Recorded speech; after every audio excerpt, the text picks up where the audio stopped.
Hello. To say life is unpredictable would be an understatement. From having a paucity of vaccines to now having excess stock right here in India. From big moneyed Russian businessmen buying up English football clubs to now them being ostracized. And from radio shows talking only entertainment to radio shows that talk business too. And radio shows that are already also podcasts. Life is unpredictable, but that's, I guess, how the new normal is going to be, Hrishi. And you should know it better than me you've been in the media industry longer than I have been. And you're probably the expert on the subject. Well, expert or not, I pale in comparison to our guest today, who's a master strategist and a man who has redefined the advertising and media strategy experience, not just in the country, Ramesh, but in the region. You know what? Any list of top 10 advertising people has him featured in it. You're right. He's won Effie's, Gold Lion, Silver Lions at Cannes, written 2 books, and basically has a cult status in the advertising industry. Please welcome Dheeraj Sinha, CEO and Chief Strategy Officer, South Asia at Leo Burnett. Hi, Dheeraj. Nice to meet you. Hope all well. Good, fantastic. Great to be here. Dheeraj, let's start with what you guys have done at Leo Burnett over the last few years. You've used creativity, you've combined it with data and technology, and that is a potent mix to me. Can we talk about that up front? If you could also give us some live examples of campaigns which exemplify this particular combo of creative data and tech, that'd be great. There are 2 ways to see anything, right? I mean, you go to any symposium today and you'll see a headline, advertising is dead, right? And for people like us who've been in the business for some time now, we said, how do we redefine it? It's very easy to do any negative narrative on anything. But as people in the business, we have to build a positive narrative. And if you ask me personally today, I feel this is the best time to be in this business because the canvas of what you can use as your material is so vast. Right? Today, you can use technology to solve a business problem. You can use data to solve a business problem. Unlike, say, the advertising business 10 years ago, where you only use words, images, videos to create work. So if you look at some of our work that we've done, about a couple of months back, we launched what we tie. Now, Street Eye is actually a piece of electronic that you strap onto your bike, and it kind of alerts you about upcoming submerged potholes and directs you around it. So it's a piece of data which we've now worked with ACO General Insurance as a brand, right? And it's actually saving lives. Now that's right now in the prototype stage. We are testing it. It's going through AI and machine learning and doing all of that. About 3 to 4 years back, we developed India's first anti-collision mechanism. We call that roads that honk. So the whole idea is that in India, right, especially in the hills, you have 746 U-pin bends, right? And all these U-pin bends are very narrow roads built in the time of British, right? And the language on Indian roads is honking. But if you don't see a truck or a car coming from the other side on a U-pin bend, you don't honk and you crash.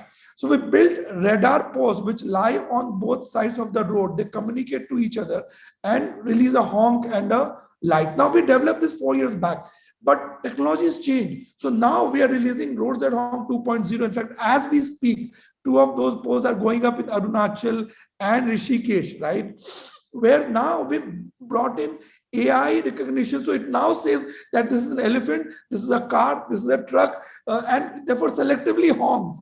So we bought data, we've got cloud. You can real time on a dashboard monitor what accidents are happening, not happening. We are doing this with HPCL, with BRDO, and in talks with many other organizations to do that, right? So I mean, there are a few examples of how we are using technology, data, real innovation, working with brands. And to my mind, this is communication as well. This is the new phase of advertising as we see. Also, Dheeraj, what I love about you guys is that you've transcended advertising, and this is really what you talked about is really a testament to that and the changing culture at Leo Burnett, right? So, can you talk about the pattern of communication for your brands that sort of reflect this, other than what you already mentioned? So obviously, one is how do you use technology and data to solve everyday problems? I mean, my other penchant, Ramesh and Hrishi, is that it's all great to use all these new age things to data and AI to say do a new fashion line in Milan. That's fine. I mean, it's great and good. But can you use the power of communication, power of purpose to help millions of people, poor people in India, right? What impact can you bring to underprivileged sections, right? Larger society. So one of the things we are doing right now, for example, a campaign which has gone on air, we call it Missing Chapter, right, for Whisper. And we figured that, 2.3 crores of girls in India miss out on schooling because they do not appropriately understand what periods mean. They are not appropriately equipped to manage that cycle, right? And we realized that the chapter in the biology books, right, it doesn't exist fully. There's no chapter on explaining periods or menstruation, and even if there is a biology chapter, it's actually missed because it's a taboo, right? So in Indian villages, schools is not taught, said, teacher khud se pad lena, right? So we're bringing that missing chapter back. So the whole campaign is of missing the chapter back. We're doing wall paintings, painting that chapter on rural walls. We are lobbying with some of the book providers for that chapter to be introduced, and so on and so forth. So you're using the power of communications, data, technology, right, to bring 2.3 crores girls back into the education system. I think that's the power of communication and brands. And all of this is at the heart of what the brand does. Whisper, you are a sanitary napkin brand. So it's not that I'm doing a purpose which is on the side of my business just to garner interest. I'm doing it at the heart of my business. So that's interesting, right? The other work we've done, for example, if you look at some of the brands we built in last 4 or 5 years, right? So Spotify, right? We started at number 4 or 5 brand in the country. In 2 years' time, we are the number 1 brand in the country. Amazon, PhonePe. I think there's a formula, Ramesh and Hrishi, that we've kind of developed, and it's a fairly heretic formula, because when we talk about this with very, very educated, erudite marketers, they find is blasphemous. One of the biggest things we talk about, and our biggest learning, Ramesh, is that no matter where you debut in India, whether you're number 6, number 7, you have to behave like a leader. Right? Rishi, we've talked about it, right? The whole insight is that, Indians like standing in the longest queues. Right? And the story I tell, that before all these, sexy new age airports came with GMR and GVK, 24 gates. If you went to Delhi airport, there was one gate, right? And the queue went all the way back till Dwarka, right? And then you went back to the airport, 24 gates, sexy. There is, CRPF, CISF on all everything right with the gates. But on the first gate, long queue all the way till the end. Because Indian mindset, if there's so many people standing at this one gate, there must be something right. Why make a mistake by going and standing at some other gates? So we are a stand-in market, not a standout market, right? Across categories, top 2 or top 3 brands explain 70 to 80% of the market share, right? So with every client, so when we launched Amazon India, we were number 5, but we said India's number 1 e-commerce store. When we launched Spotify India, we were number 4. We said India's largest and the latest songs platform. So we say that we are number 1. We say that we are the leader brand. We behave like that, right? The other learning is that in India, in fact, and this is where all the expensive MBAs go for a toss, right? That in India, relevance matters more than differentiation. See, nobody wakes up in India in the morning and says, should I brush my teeth with Colgate or with Pepsodent, right? Consumers don't behave like that, right? Consumers like, is this brand relevant to me? Does it talk to me? And across categories in India, we are building new categories, right? I am building a new way to pay on PhonePe. I'm building a new way to shop on Amazon. I'm building a new way to listen to music on Spotify. I'm building a new way to buy cars on Car Dekho, right? We're building new categories. Consumers, what matters to them, is this relevant? Is this comfortable? Is this familiar? Will I go wrong doing it? And therefore, we don't chase differentiation at all. We chase relevance. And that's very blasphemous, because classically in marketing theory, how am I different from it? Doesn't matter. How is Amazon different from Flipkart? Doesn't matter. There's more than enough for everybody to eat with 600 million people on mobile phones today. Long story, but those are some of the learnings, guys. No, that's great. But, I have just one thing to say. Gen Z has limited attention spans. There's no doubt about that. Yeah. So there's got to be a new way to market to Gen Z. I want your take on specialized marketing for that segment, people who have really limited attention spans. What my sense on this is, and again, it's a bit controversial. I don't feel that Gen Z has limited attention span. It's the same generation which through the night binge watches Netflix, right? So my hypothesis is that people's attention for poor quality content has gone down, right? The benchmark on the quality of content has gone up. Right, you can't expect that you're beaming some crap on, I'm sorry, on Doordarshan or whatever, and people will flock to it. People have choices today, right? They will choose content, right? Of course, I mean, are they judging content too quickly and fast? Yes. I mean, if first 20 seconds I don't find you interesting, sorry, I've moved on, right? So you got to get the attention. You have to optimize for attention in a big way. Even in advertising issue, what we are doing is that, I mean, for IPL, I mean, there's some 8 or 9 brands of ours who are going on IPL this year. And again, the formula for IPL is that you have to optimize for attention. If your advertising not interesting, I mean, the example I give is that would you rather coat a pill in a chocolate and give it to the child, or give him bitter medicine that he pukes? So you have to optimize for attention and then give your message. So you have to be entertaining in advertising. You have to do the reels piece. And there you have to let go. The biggest learning marketers are having to do is, because we were called marketing managers, category managers, brand managers. The whole idea was about control. I control the brand narrative. I control when my brand comes in, how many times on advertising. Now with influencer marketing, with memes, it's all gone. You can't control, you can't tell the influencer, this is how my brand should come in. So the marketing community, which is trying to appeal to Gen Z, the biggest thing we've had to learn is let go, right? And optimize for attention. That's the biggest thing. Third is create content. It could be long form, no problem. But is it exciting? Is it something I want to engage with? Is it something I want to play with? Is it something I want to forward to each other? That's become really, really important. That's incredible. That's a lot of yarn in just one answer. I wish you could, we should split it up and then, play it out. The pandemic has, of course, changed life completely. And the struggle is, there is a lot of new ideas that have come in, new ways of being. And I heard about the power of collective collaboration that you guys were, looking at.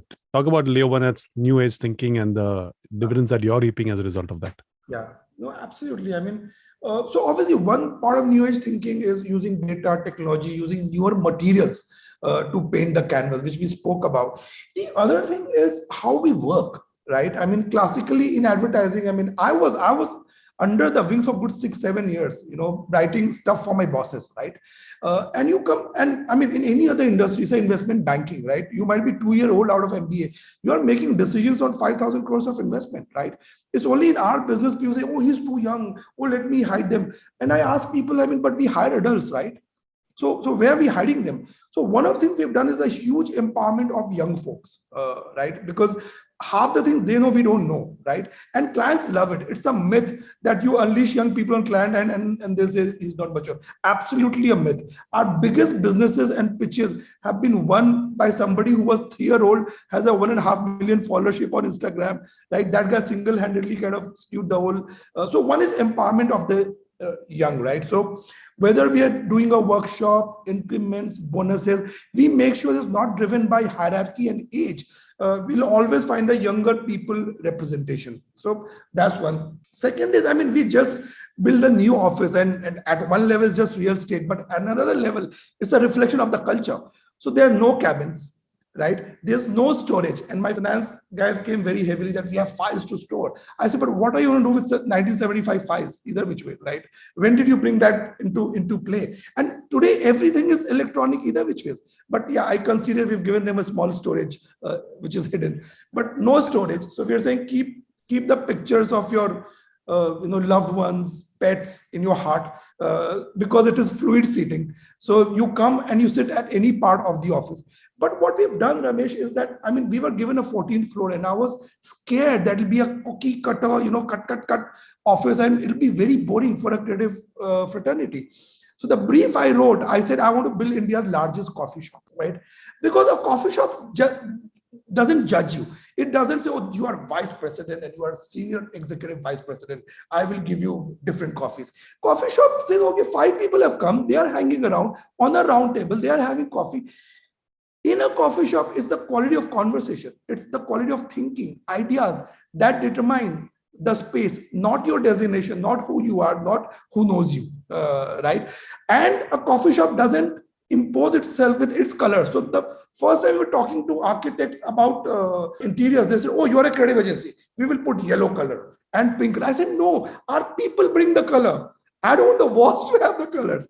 So those were the ideas. Now we have 4 pods in the office. So you come to office, you could work out of the library pod and it's quiet. There are books, soft lighting, soft flooring. There's a library pod. It has 2 of my books as well.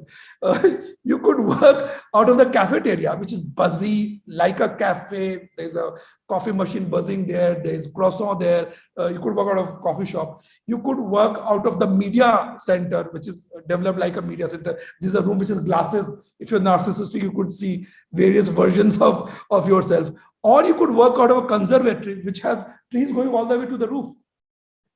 Right? And my belief is that depending on where you are sitting, your thinking will also change. The conversation you're having will also change. And the space is designed to throw people against each other. Because in my business, nobody is sitting on a computer and doing work unless they're applying to other agencies for jobs. Right? If you're doing real work, you are sitting in a huddle. So we've built more huddle spaces than individual desks. So this has to obviously also mean that you're recruiting talent, keeping this overall philosophy in mind. Are you doing that? Yeah. Hugely. So I have this character. So we call them mutant DNAs, right? So basically, we're saying that you're good at one thing, but you're also really good at something else. So you're a strategist. You're good at strategy, but you're amazing at, say, data. You're a creative guy. You're very good at art, but you get UX UI, right? You're a copywriter, very good at copywriting, but you do editing. Right. So we are hiring people who have the mutant DNA. We are also investing hugely on training, right? And classically in our business, right, people have grown just by on-job training. We haven't invested, but we've now got tie-up with Harvard Business School for our leadership, got tie-up with DNAD for creative, got tie-up with Steps Drama for leadership programs. So we've got tie-up with Stanford Design for design, right? So we're doing top-of-line training to convert these people into mutant DNA. Third is what we did, and one of my very close friends, he was with Unilever, over a drink, he said, Dheeraj, the kind of people advertising agencies is sending me, they're not worth the time of my brand managers. And that hurt hard. So we wanted to open the whole funnel on quality of talent, right? So today, for example, we have a huge, massive recruitment program where we're hiring from, say, IITs, we're going to Mica, we're going to Ashoka, we're going to Jai Hind, LSR, right? So we're in top-end talent, and we are aware that some of this talent may stay with us 3 years, 4 years, right? But we are getting the best time of the best talent on board, right? That's not good enough, because you have to then spend time, money, energy, effort to train them, right? So we've got ties with Harvard Business School, Steps Drama, Stanford Design, and so on and so forth, to equip these people to become what we call mutant DNAs over a period of time. And those are some of the steps where you take to energize the young. And to my mind, young being made the center of the agency is a big part of our strategy. I need to go back and read both your books right now. I'm sure this mutant DNA concept is a great one. I mean, I think, I've been trying to say the same thing here. And yeah, you're right. Actually, Ramesh has been talking to us about this, about acquiring various skill sets, but you've given it a nice coinage. Yeah. The mutant DNA. Yeah. It's difficult to, and going back to your book, it's difficult to encompass, an entire book in a nutshell, but if anyone can do it, I'm sure it's you. Tell us about your latest book, India Reloaded, and if people are listening, want to go pick it up, what do they do and what can they expect? Yeah. So India Reloaded actually is set up in a similar context where we said that, there was a lot of noise being made. There's a market of 1 billion people and so on and so forth. In fact, it wasn't, right? Even today, there are about 600 million people who consume any kind of content which is free on internet, but there are not more than, say, 150 million people who are actually transacting, right? So there's a good about 300 million gap between what's been projected as an addressable market across categories versus the people who are actually buying things on, say, Amazon or paying for content on any of the platforms and so on and so forth. And it's important to recognize that what's really your consuming segment so that you make your investments and your choices accordingly. So one of the aspects we talk about is this. The other aspect we talk about in India Reloaded is how, for example, the poor in India actually want purpose, right? Because a classical Maslow hierarchy says that, when you're at the bottom of the pyramid, all you need to worry about is food, clothing, shelter, right? And in those days, therefore, I keep warning clients that just because you have a democratized product, do not sell it like cheap. We learned from the Nano example that, here's a cheap car. The guy wanted status. The guy grew up all their life wanting to buy a voluptuous Ambassador, which has like sofa seats. You can't say now here's an auto looking car and sell it like that, right? So that's the other big learning, that no matter which strata of the society you are trying to appeal to, and a lot of startups today are democratizing many categories, right? You're saying, okay, I will give loans to people who never get loans, who don't have documentation. But it'll be harakiri to speak to them in a language that, look, I have brought this for you, you guys, right? You have to still sell everything in India through a lens of aspiration, through a lens of purpose, right? Patanjali cornflakes at one point in time sold more than Kellogg's after many, many years of their presence in India. So through purpose, you can sell. So these are some of the concepts that we covered in India Reloaded. And the other book, which is actually the first one he wrote, is just Consumer India. Wharton Business School has put it on its recommended reads list in their course on emerging markets. I think that's absolutely fabulous for an Indian author to get that honor. Tell us about that book and what it carries. So, Consumer India was written about 10 years ago. And the whole idea there was, I propounded this theory of saying that the new India behaves through Kshatriya values rather than Brahmanical values, right? So, for example, if you look at the new Indian team of the last one decade, right? Classically in India, we had great batsmen, right? But Sunil Gavaskar, having played his innings, would retire to the pavilion. He wouldn't come down fielding because fielding was too blue collar for India. We didn't want to waste time in doing that. We were, Amartya says, Nobel Prize winning country, right?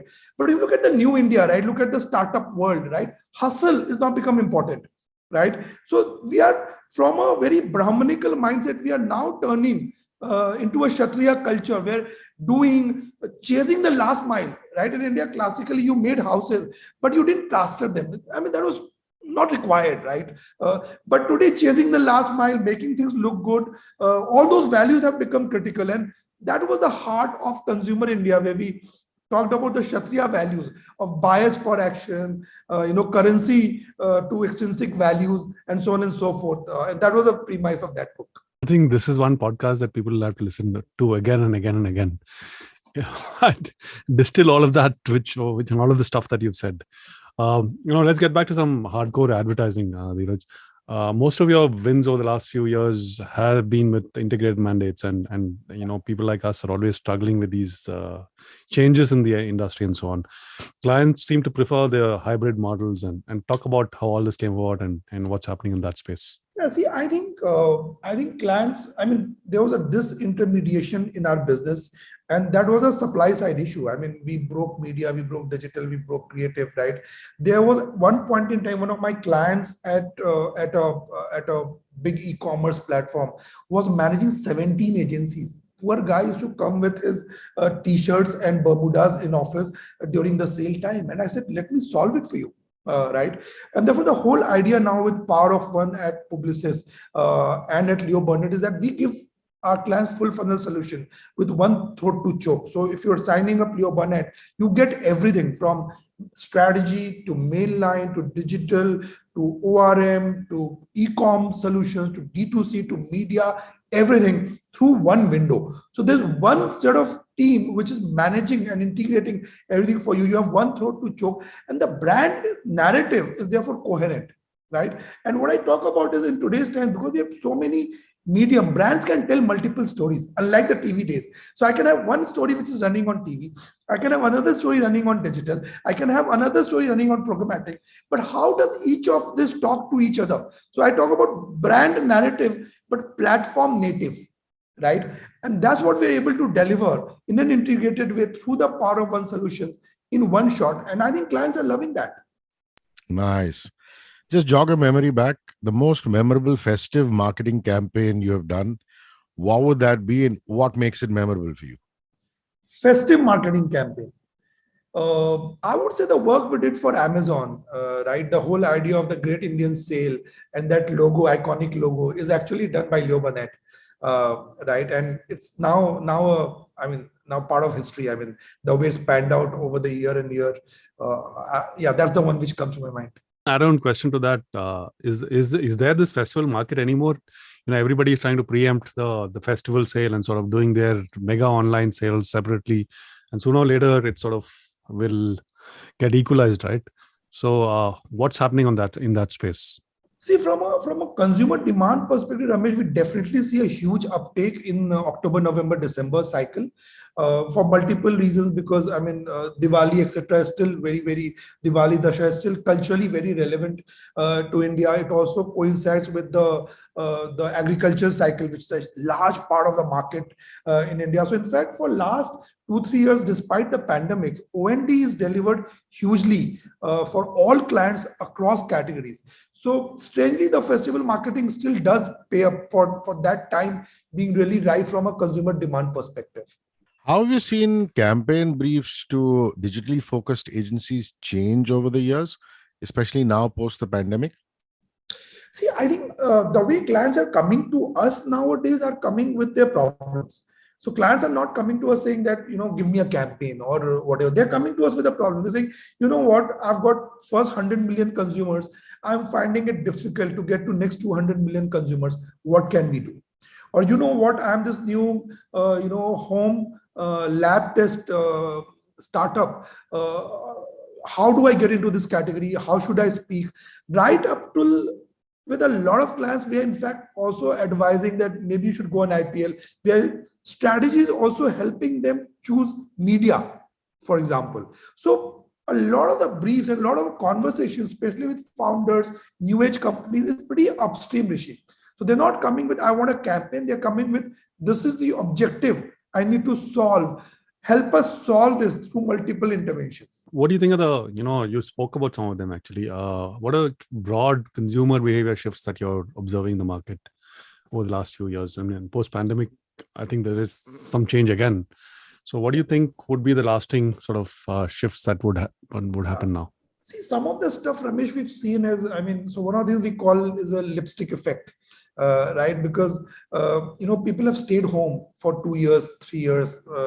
They've seen the worst of the times. You've seen your loved ones suffer, you've lost people, right? In these last about 18 months, there's been a huge wake-up call to people across the board, across strata. People have lost incomes, right?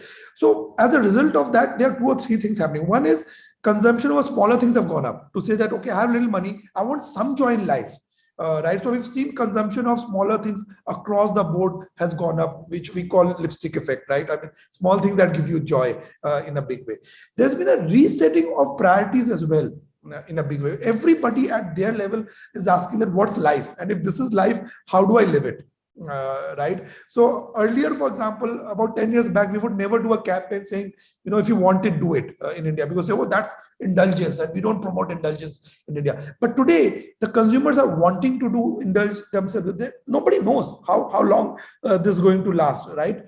The other thing is that, in India, for example, we always found it difficult to sell things like insurance, right? We sold it via investment and so on and so forth. But people are now face to face with fear, right? So we are finding it easier so people want protection. They know things can go wrong. So those are some of the dramatic shifts which have happened from a consumer behavior perspective in last 18 months, which hadn't happened for many, many decades.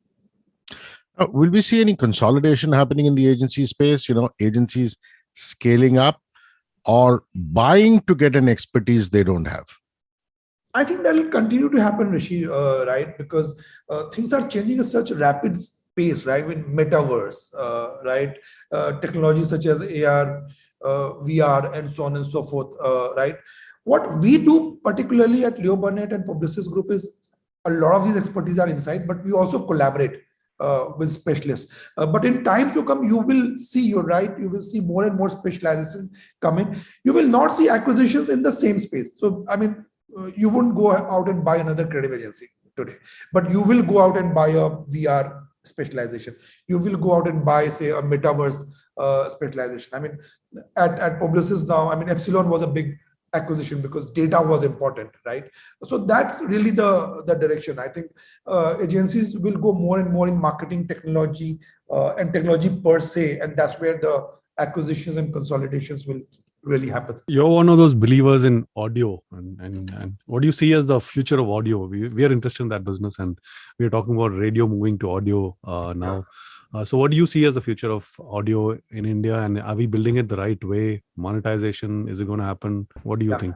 I think like every other content category in India, right? Audio will also open up when the supply side opens up in a big way, right? I think right now the whole podcast market is very English. It is in the MTV Channel V zone of yesteryears. If I was to draw a parallel, there has to be a Star Plus Z angle which has to happen to the audio. So I'm sticking my neck out and saying Shabad Gurbani from temple happening on podcast. When you have India is ABCD, right? So Bollywood, cricket, all of that. When you have that content which India likes to connect with, right? So when you have, say, IS training happening on audio, when you have how to become an engineer training happening on audio, when you have how to learn quick tips on mobile repairing happening on audio, I think that the whole supply side changing from that content perspective, vernacular, relevant entertainment, that's when the whole setup will open up. The biggest thing going for audio is that, you can, it uses you, it's an also medium, right? So you could be doing something, you could be selling saris in a shop, but you could be learning English through audio. You could be repairing a motorcycle in your boss's garage, but you could be learning how to set up your own garage. You could be doing hair cutting in a salon, but you could be learning how to become an entrepreneur.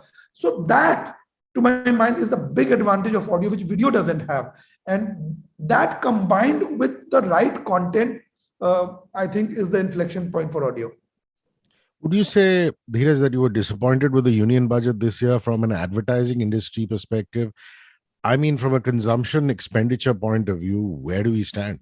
My view on this is that, I think somewhere in India, and because I've done some work in regional markets as well, I think we read too much into the budget, or we depend or expect too much from the budget, right? I mean, one is that things like consumption expenditure is about all through the year strategies that the government is employing. I mean, are you helping ease of business, right? We are still a long way to go on that, right? Are you helping FDI come in, or are you doing things which are going against that, right? So a lot of those strategies which happen through the year, in fact, matter a lot more than just the budget, which is just a P&L of the country being stated, right? So I would expect if there are interventions done there, that would help.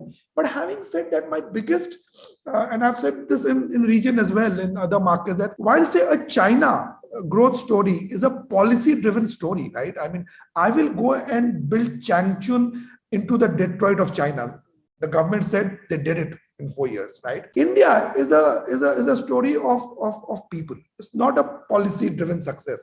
It's the work of a billion people, is the work of all the enterprise that people are building in, and therefore that makes it more sustainable, mind you, right? And that story you can never write down, irrespective of. So India succeeds irrespective of policy, whereas China succeeds because of policy, right? And therefore the India story will always be evergreen. Absolutely. Going back to some advertising.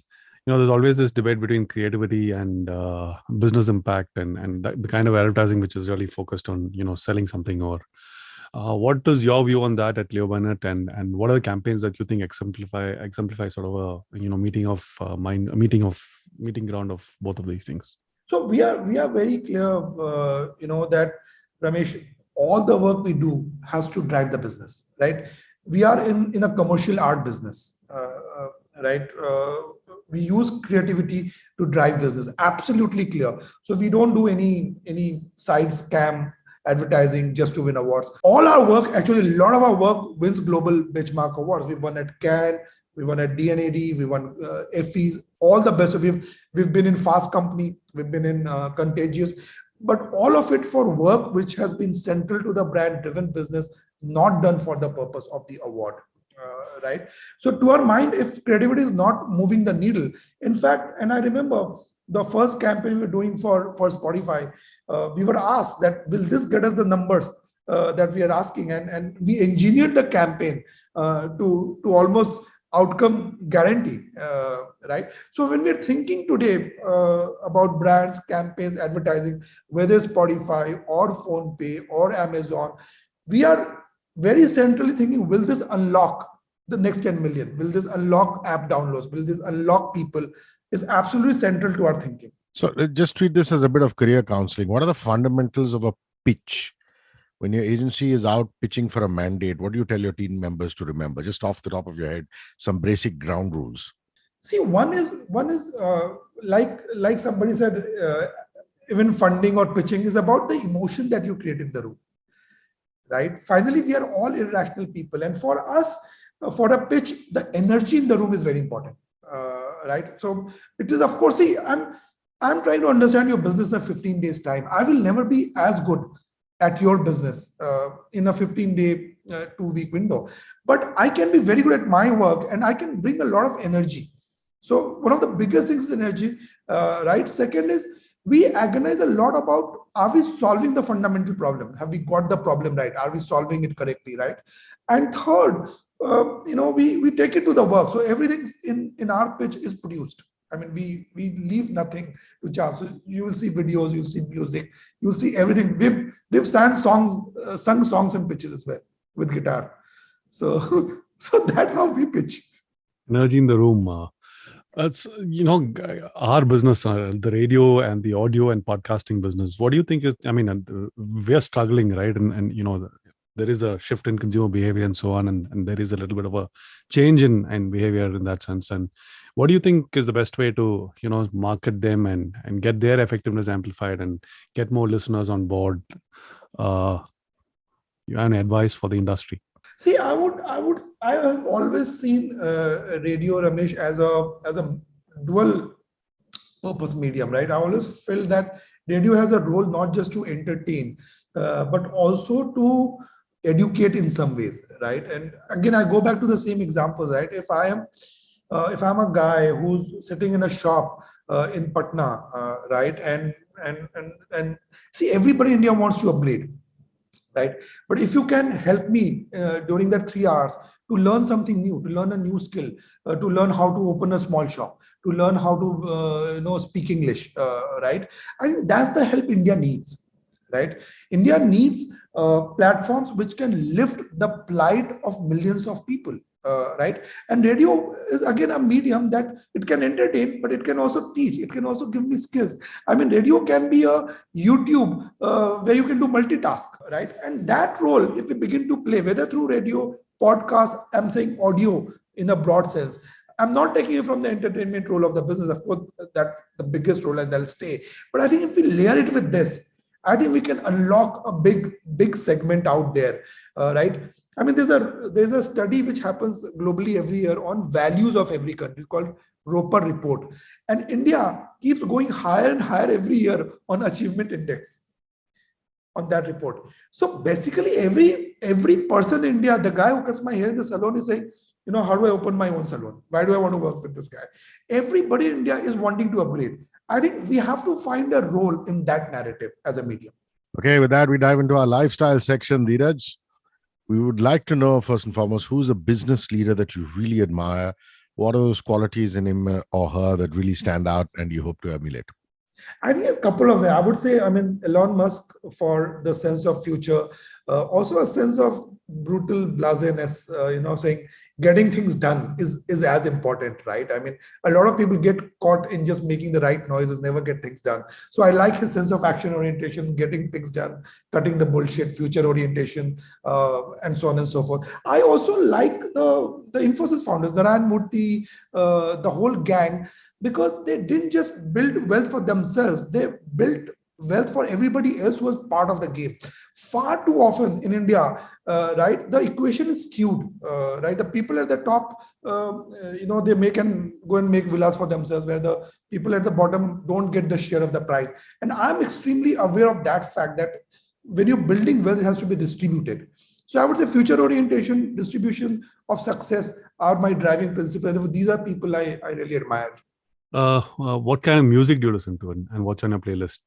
So all kinds of, Kebmo is something I love. Ali Farka is something I love. A lot of jazz, a lot of Indian classical as well. Silk Route, ghazals. So it's a huge, wide variety. My Spotify card is a vibrant one. I can imagine. A book, and you can't pick your own books here. A book that has made or left an impact on you, and why? So one of the latest books is Think Again by Adam Grant, for the sheer reason that it says that you can change your mind, right? So you might have said something and you might have propounded a theory years back, but you have to constantly reevaluate what you've been thinking. Times change, situations change, right? Your thinking evolves as well.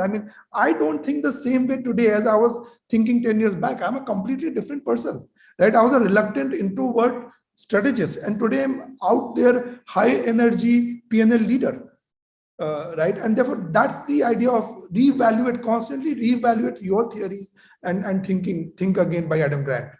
A sport you follow and your favorite player in that sport would be? Yeah, this one is a cliched one. So cricket and Virat Kohli. Again, from a culture reading perspective, because while Dhoni was about the confidence of India, Virat Kohli was about outcome guaranteed, right? He was the archetype of Keh Ke Lenge, right? And that culture of India, he's the epitome of that culture, and therefore he's my favorite on that field. Your favorite vacation spot and why you love going there? I think Goa, because it's comfortable, it's predictable, with some change. So you know where to go. So even while you're in vacation, I don't want to be completely out of water. Goa has this strange sense of familiarity. If I can afford south of France, love Saint-Tropez and so on and so forth. But last 2 years hasn't happened at all. Well, with that, it's time to wrap up another episode. But I have to say this, Dheeraj, it's fab that you've ridden the crest of a wave. You've seen the lowest troughs. You've soldiered on with renewed vigor, breaking ground on new strategies and breaking out some super campaigns. Thank you so much, Hrishi. And you've really kept up with the rapid expansion and change in the nature of advertising itself and in the industry in the last 2 years, and kept striking gold with your creative ideas. I love also that you believe in audio so much. Thanks for being on the show. Awesome. Thank you, Ramesh. Thanks, Hrishi. Great talking to you guys. This is the end of episode 15 in all, but if you look at season 2, we're only getting revved up. But I've got to remind all of you to come back to hear and learn from another major business leader next week, please. Thanks for tuning in, guys, and make sure you keep listening to some great radio and podcast. Build that habit. Minding My Business, the CEO story, shall be back with another captain of the industry who's been a path breaker. Please catch us on 94.3 Radio 1 on FM radio, on HT Smartcast, in podcast form over all major streaming platforms. It's a Radio 1 production. So till next week, it's bye from me, Hrishi K. And me, Ramesh Menon. See you. 94.3 Radio 1.